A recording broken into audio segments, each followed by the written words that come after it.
Bonjour, salam alaikum. Aujourd'hui, on va parler du facteur d'ondulation d'une alimentation et à quoi ça sert. Donc, au début, on doit parler facteur d'ondulation d'une alimentation.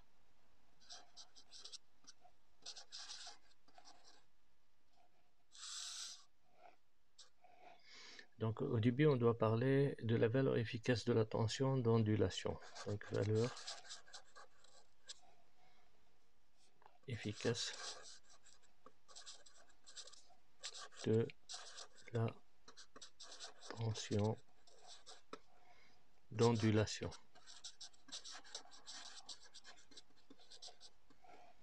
Donc, V0, c'est la valeur efficace, est égale V crête à crête sur 2 fois 0,707 et en volts.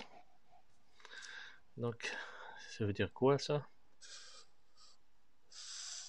Ça veut dire ça.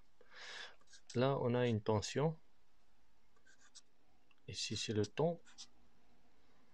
Si on a un signal de sortie d'une alimentation qui a une valeur crête à crête, c'est cette valeur-là, de là jusque là.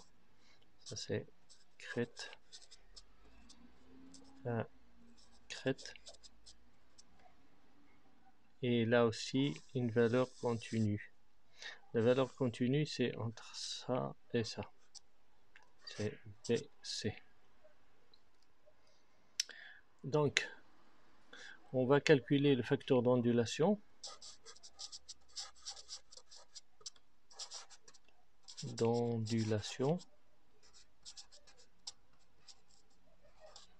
À partir de quoi?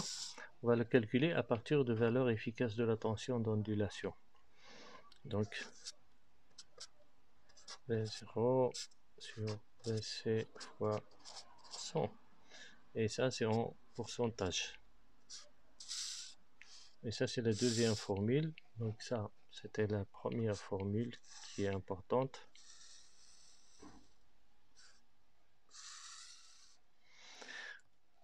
Donc pourquoi le facteur d'ondulation? En fait, c'est simple.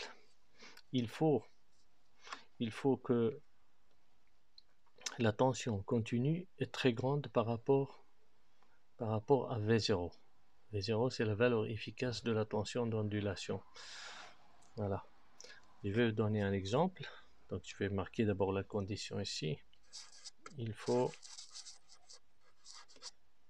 que VC continu, ça c'est continu,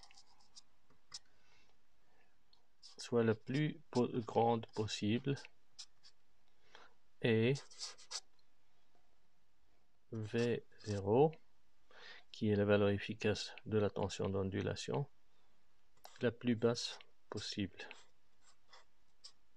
Donc si on diminue ici, si on diminue, on va diminuer le facteur d'ondulation. Si on augmente ici, on va diminuer le facteur d'ondulation.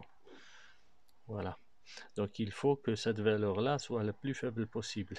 Si cette valeur-là est la plus faible possible, on a un meilleur facteur d'ondulation. Voilà. Donc exemple, c'est VC est égal 80 volts, V0 est égal 1, et donc facteur d'ondulation N nu est égal 0,45%. Et si on a tension continue est égal 8 volts et valeur efficace de la tension d'ondulation V0 est égal 1, alors qu'est-ce qu'on a? On a nu est égal 4,5%.